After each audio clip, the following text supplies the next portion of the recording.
Congregación Betel Shaddai, Parashá Shemot. Nombres, basada en Shemot, Éxodo 1:1 a 6:1, Isaías 27:6 al 28:13, en algunas versiones aparece hasta el 29, 22, 23, y Mateo 2:1 al 12. Veamos el resumen de la parashá. Inicia esta parashá cuando nos cita que estos son los nombres de los hijos de Israel que llegan con Jacob a Egipto. Cada uno llegó con su familia. Así inicia esta parashá.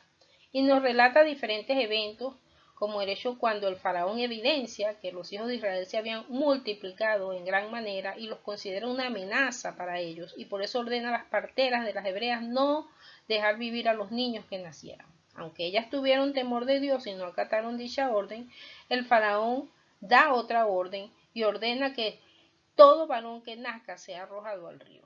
Moshe nace en esa circunstancia y conocemos la historia cuando él es, por una estrategia de la familia, se coloca en una especie de arca en el río y es rescatado por la hija de Faraón. Y esta hija de Faraón adopta a Moshe, por eso le coloca de las aguas, lo saqué Moshe, que es el nombre que le da, y Moshe al crecer tiene que huir ya que intenta intervenir en un altercado entre dos israelitas y lamentablemente asesina a un egipcio. Esto se descubre por el faraón que quiere matar a Moshe y él tiene que huir y termina estableciéndose en Medián, donde se casa y tiene hijos. Encontramos también en esta parashá la revelación que hace el Eterno a Moshe en la zarza y la pregunta que le hace Moshe al Eterno en cuanto a su nombre, y entre comillas lo coloco porque hay todo, precisamente de eso trato de explicar al respecto en esta parashá, pero él lo hace en base a la inquietud de que los israelitas le preguntarían cuál sería el nombre de quien lo había enviado. Encontramos entonces la orden dada por el Eterno a Moshe para que se presente ante los ancianos para comunicarles la promesa de liberación de la opresión de Egipto, que era lo que el Eterno le estaba revelando a Moshe, y le ordena que se presente con los ancianos ante el faraón para solicitar su salida de Egipto.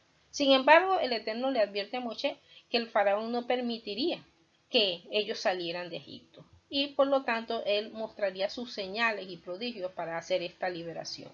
Y aunque Moshe intenta rechazar la misión encomendada por el Eterno, finalmente regresa a Egipto porque el Eterno le da las estrategias, le da la orden y nombra a Aarón como su ayuda en esta misión, y inicia de esa manera Moshe con Aarón esta misión para la liberación del pueblo de Israel en medio de grandes señales.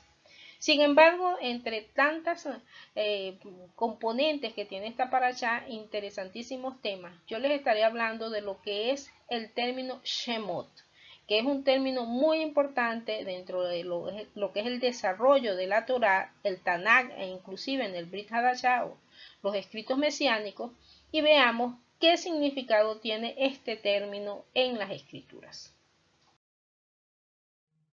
El término Shem significa nombre y Shemot es su plural, nombres. Sin embargo, esta palabra es un homónimo en las escrituras, es decir, se utiliza la misma palabra pero con diferentes significados. Entre los significados podemos nombrar, además de nombre, como marca o memorial de individualidad, significa honor, autoridad, carácter, célebre, conocido, fama, famoso, ilustre. Lista, nombrar, renombrar, que muchas veces se traduce como famoso, pero el término es el mismo. Yo estaré abordando específicamente lo relacionado a Shemot, los nombres como marca o memorial de individualidad, y Shem como autoridad, carácter. Y cuando hablamos de carácter nos referimos a la manera de pensar, de actuar, de manifestarse, con que se distingue a alguien. En este caso, nos referimos al Eterno, es decir, cómo Él se revela. Es decir, que esta palabra referida al Eterno también tiene otros significados. Veamos. Inicia la parashá mencionando a los nombres de los patriarcas. Dice, estos son los nombres de los hijos de Israel que llegan con Jacob a Egipto. cada uno llegó con su familia. Y en el verso 6 dice, falleció Joseph y también todos sus hermanos y toda aquella generación. Es decir, que para este momento ya habían fallecido los patriarcas, sus familias y toda su generación. Y sin embargo se mencionan para iniciar este escrito de este libro. Y esto muestra, por una parte, el aprecio que el Eterno le tenía a los hijos de Israel. Pero veamos qué nos dice en esta cita cuando Yeshua dice en Mateo 22, 31 al 32, que dice, pero respecto a la resurrección de los muertos, ¿no habéis leído lo que os fue dicho por Dios cuando dijo, yo soy el Dios de Abraham, el Dios de Isaac y el Dios de Jacob? Dios no es Dios de muertos, sino de vivos. Y también nos cita el autor de los Hebreos, conforme a la fe murieron todos estos sin haber recibido lo prometido, sino mirándolo de lejos y creyéndolo y saludándolo y confesando que eran extranjeros y peregrinos sobre la tierra. Y aquí tenemos un punto muy importante de los que han muerto en fe. Y por eso Yeshua les llama vivos, porque ¿qué esperan? Y mueren expectantes de la resurrección y las promesas del Eterno. Y esto es fundamental porque en todo el Tanakh encontramos esa partida y como lo muestra Hebreos 11, que mueren en fe y esperando a las promesas hechas por el Eterno al pueblo de Israel. Y encontramos una promesa que le hace el Eterno a Abraham cuando le dice, y lo llevó fuera y le dijo, mira ahora los cielos y cuenta las estrellas, si las puedes contar. Y le dijo, así será tu descendencia. Y encontramos una comparación cualitativa y cuantitativa de las estrellas con el pueblo de Israel. Cuantitativa porque son numerosas las estrellas y así como hay constelaciones con muchas estrellas, así hay familias. El pueblo de Israel se identificó por los patriarcas y por la familia que cada uno de ellos constituyó. Y así nosotros somos identificados por nuestras familias y por nuestros nombres, tal como lo dice y lo compara Tehilín 147.4 cuando dice, él cuenta el número de las estrellas, a todas ellas llama por sus nombres. Así el Eterno nos identifica a cada uno de nosotros. Y así como se puede comparar también cualitativamente el pueblo de Israel y nos podemos comparar los que, como citamos anteriormente, los que duermen en el polvo. Porque así como las estrellas se ven de noche y de día, pareciera que se esconden, así son las vidas. Así son las vidas cuando parten. De alguna manera está la promesa de eternidad y de resurrección. Y que aunque hayan fallecido, aunque ya habían fallecido los patriarcas y toda aquella generación, el Eterno los nombra, porque había una promesa para cada uno de ellos, una promesa de liberación y el Eterno los nombra porque también hay una promesa de resurrección y por eso Rab Shaul nos citó en el escrito a los hebreos que murieron sin haber alcanzado lo prometido, pero murieron en fe. Encontramos una comparación que nos dice en 1 Corintios 15, 40, 41, cuando dice, y hay cuerpos celestiales y cuerpos terrenales, pero una es la gloria de los celestiales y otra la de los terrenales. Una es la gloria del sol, otra la gloria de la luna y otra la gloria de las estrellas, pues una estrella es diferente de otra en gloria. Así cada uno de nosotros somos diferentes unos de otros. Y allí el nombre de nosotros nos habla de nuestra individualidad. Cada uno de nosotros es diferente. Cada uno de nosotros tiene un propósito. Y aunque vamos a morir todos, porque sabemos que eso es parte de nuestro vivir, vivimos y morimos, y así Dios lo tiene destinado, morimos en el polvo y tenemos la promesa de resurrección, porque así ha cumplido aquel que lo prometió. Por eso el mismo Yeshua nos dice en Juan 5, 28 al 29, cuando dice, vendrá hora cuando todos los que están en los sepulcros oirán su voz, y los que hicieron lo bueno saldrán a resurrección de vida, mas los que hicieron lo malo a resurrección de condenación. Es una promesa que nos ha dado, y por eso la importancia de morir en fe en aquel que nos ha hecho las promesas. Y dice en 1 Corintios 15, 54 al 57, y cuando esto corruptible se haya vestido de incorrupción y esto mortal se haya vestido de inmortalidad, entonces se cumplirá la palabra que está escrita, sólvida es la muerte en victoria, ya que el aguijón de la muerte es el pecado y el poder del pecado la ley. Y en este caso se refiere a la Torá, mas gracias sean dadas al Eterno, que nos ha dado la victoria por medio de nuestro Señor Yeshua HaMashiach. Yeshua es el que nos ha liberado de la muerte eterna, y nos ha dado la bendición, porque venció la muerte y nos ha dado la bendición de que, aún muertos en el polvo, esperamos la resurrección prometida y ganada en la victoria que él tuvo en su resurrección y en su muerte. Entonces dice en Apocalipsis, Revelaciones 3:5, que nos dice: el que venciere será vestido de vestiduras blancas, y no borraré su nombre del libro de la vida, y confesaré su nombre delante de mi Padre. Entonces nuestros nombres serán escritos en el libro de la vida, y será confesado el nombre de cada uno de nosotros delante del Padre. Entonces, necesario es perseverar y vencer, porque Él nos ha dado esa promesa de confesarnos y no borrar nuestros nombres del libro de la vida. Y encontramos aquí, en cuanto al término Shem, como autoridad, como carácter, y eso ya expliqué, que cuando hablamos de carácter estamos hablando de la revelación en cuanto a las características, los atributos en este caso del Eterno, porque es el tema que voy a tratar en este momento.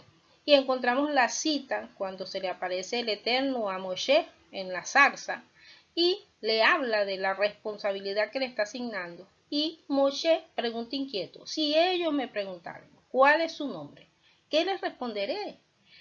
He aquí que ellos no me creerán ni oirán mi voz, porque dirán: no te ha aparecido el Señor. Y hay que ver el contexto histórico en que se desarrolla esta pregunta.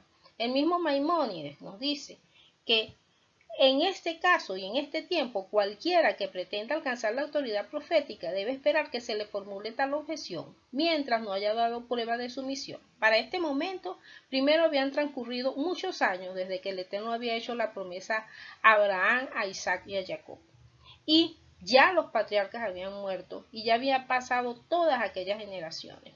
Y, por supuesto, eran las promesas dadas. Pero cualquiera pudiera pensar: mira, ya se desapareció, ese fue el Dios de Abraham, el de Isaac y el de Jacob, y nosotros estamos aquí en esclavitud. El Eterno se le aparece a Moshe para prometerles que aquella promesa que había sido dada se cumpliría con la liberación del pueblo de Israel, para después llevarlos a entregarles la tierra prometida. Sin embargo, Moshe dice: pero ¿cuál es tu nombre? Porque dirán que no se me apareció.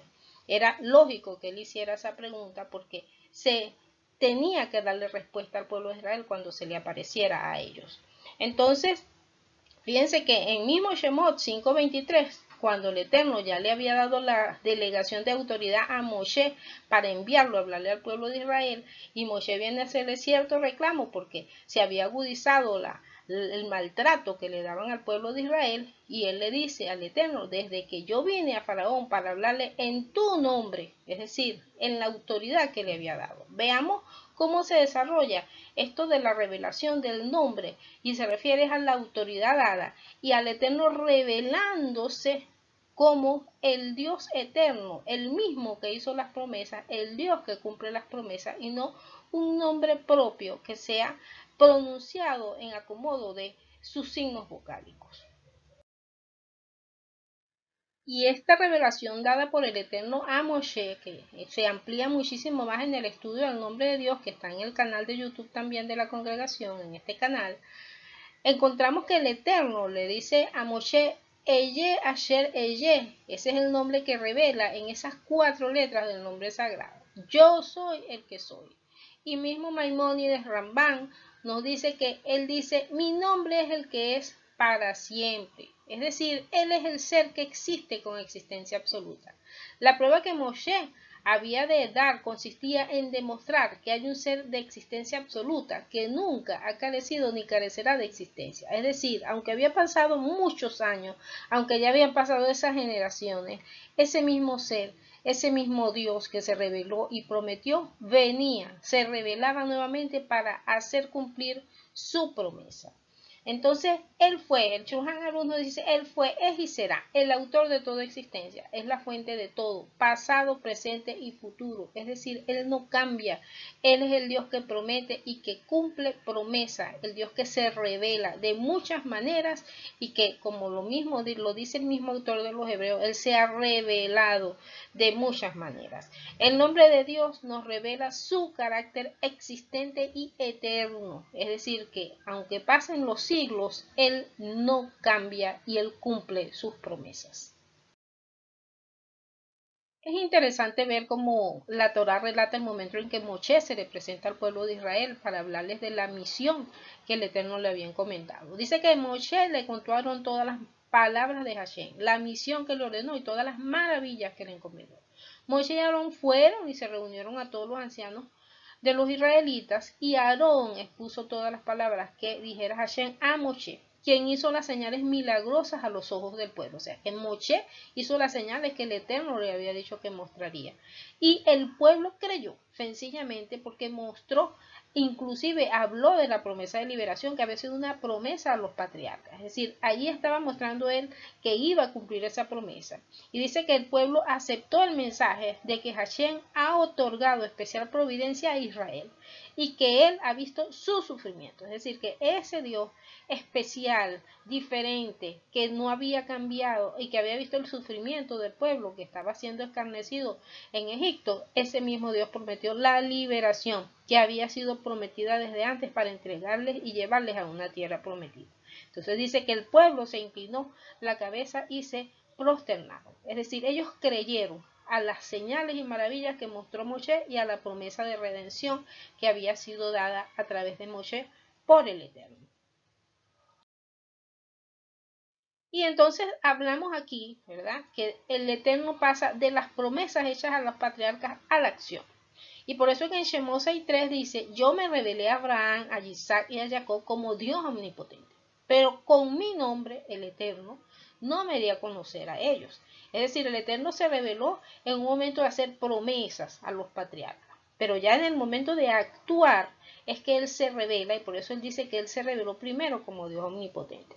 Por eso Rashi, en uno de sus comentarios de esta parashá, nos dice, su revelación no estuvo definida por la cualidad que este nombre implica, lo que quiere decir, yo no era conocido por ellos con mi cualidad de veracidad, es decir, que sus promesas se iban a cumplir, por lo cual mi nombre es llamado el Eterno, es decir, que no había cambiado, el mismo que se reveló es el mismo que vino a liberar al pueblo de Israel.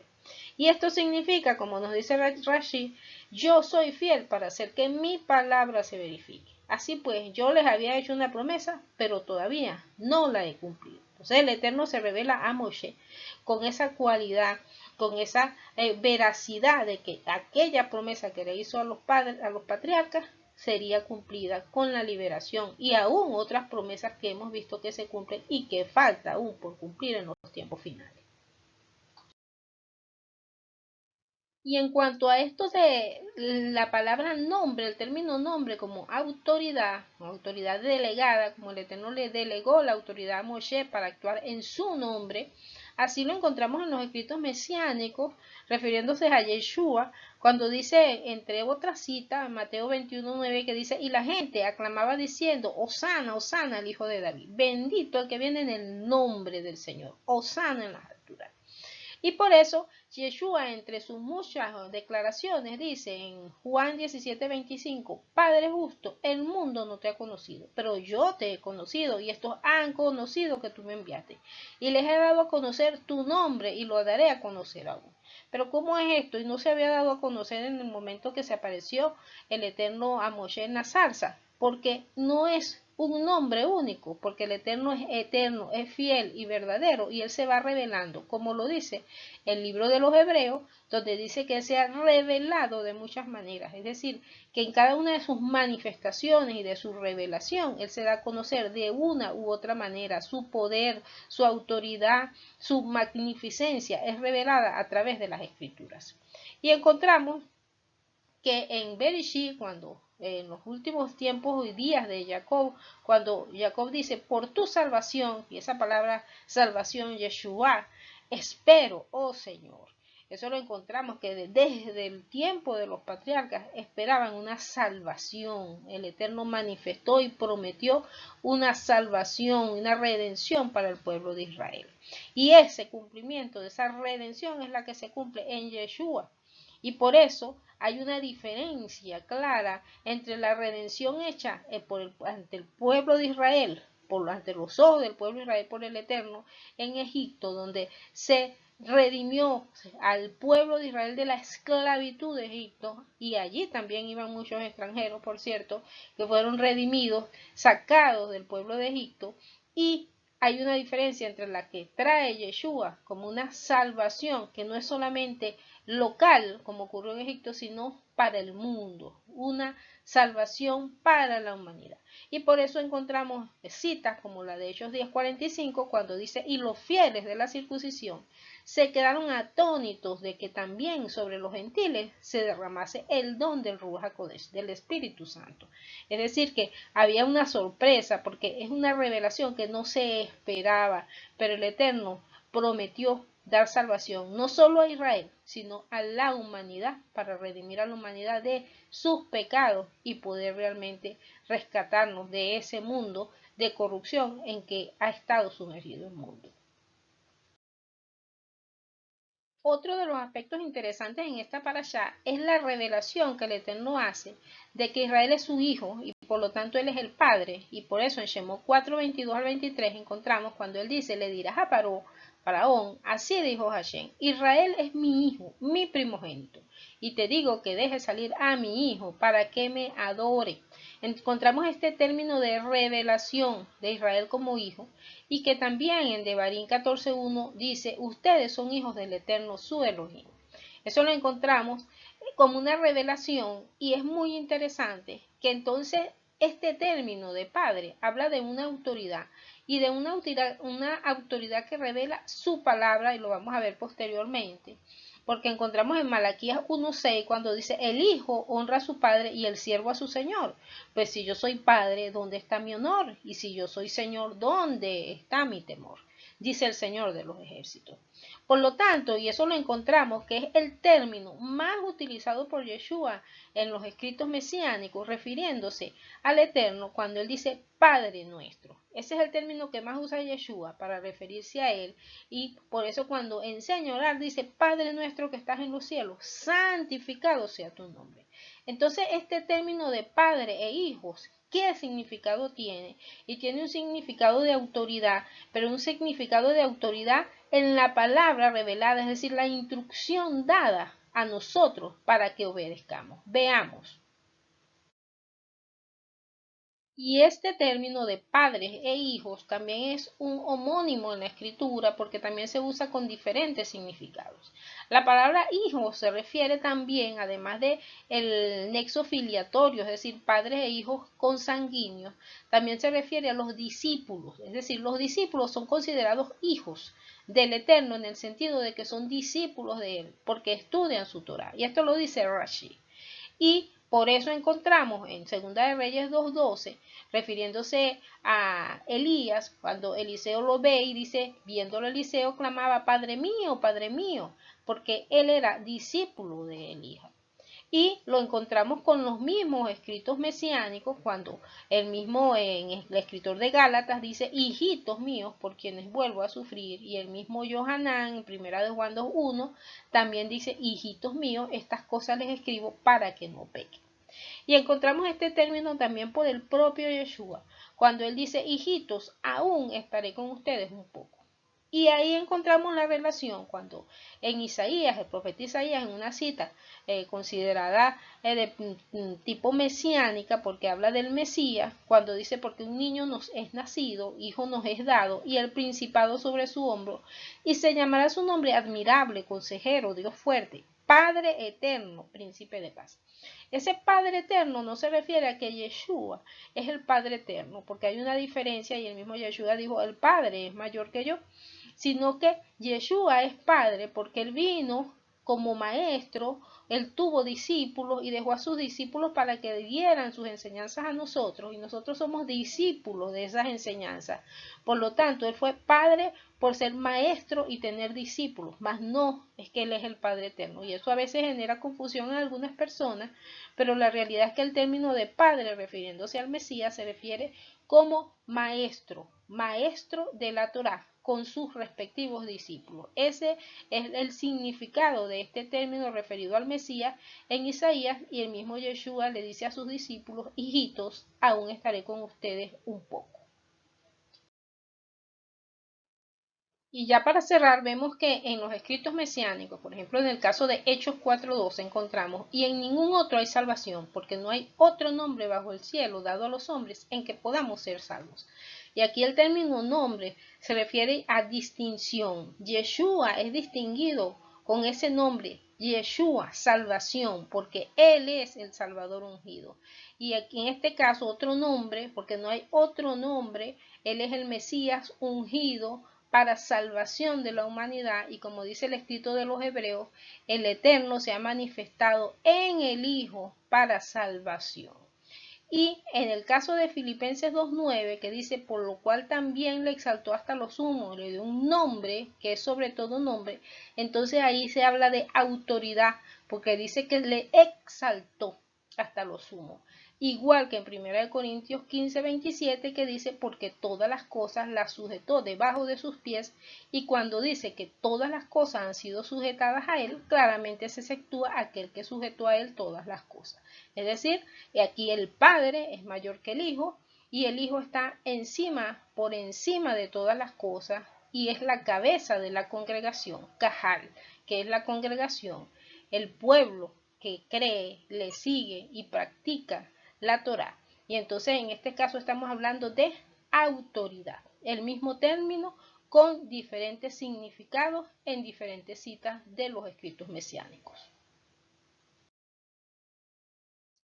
En conclusión, hemos visto cómo el término nombre se utiliza en las escrituras de diferente manera para referirse dependiendo, bien sea para una persona, identidad de un lugar, o distinción, autoridad, bien sea delegada o la autoridad del Eterno, para distinguir fama, renombre, o el carácter, es decir, las características, los atributos, la revelación, sobre todo cuando se refiere al Eterno, lo que Él revela de Él en un momento dado. Es decir, que varía el significado dependiendo del texto y el contexto en que nos encontremos. Y para cerrar, quiero revisar esta cita de Revelaciones 3:12, cuando dice: al que venciere, yo le haré columna en el templo de mi Dios, y nunca más saldrá de allí. Y escribiré sobre él el nombre de mi Dios y el nombre de la ciudad de mi Dios, la nueva Jerusalén, la cual desciende del cielo de mi Dios, y mi nombre nuevo. Fíjense que dice mi nombre nuevo. Aún Yeshua en las revelaciones en los tiempos finales tendrá un nombre nuevo. ¿Por qué? Porque Él vendrá a buscar a los que le esperan. Ya Él no vendrá como Salvador, ya Él se manifestó como Salvador del mundo, de Israel y del mundo. Así que Él vendrá ya para reinar. Y cuando venga, resucitarán los que han muerto, y vendrán a resurrección de vida, como lo leímos en una de las citas que se comentó, los que murieron en fe. Y por supuesto, Él vendrá a reinar. Por eso es que dice: Él tendrá un nombre nuevo. Ya no vendrá en relación con el pecado, sino en relación al reinado que vendrá a instituir sobre Israel y las naciones. Así que tengamos claridad con este término nombre en las escrituras, para que no busquemos nombres mágicos en la escritura, sino la revelación del Eterno que hay en su palabra a través de las escrituras, y que podemos a través de estas revelaciones conocerle a Él, como Yeshua dijo: que te conozcan a ti, el único Dios verdadero. Así que bendiciones a todos, que tengamos todos un Shabbat Shalom, y que podamos seguir creciendo en el conocimiento de aquel que nos ha llamado a vivir su palabra y a esperarle preparados para cuando venga Yeshua en su segunda venida, en su regreso. Bendiciones a todos.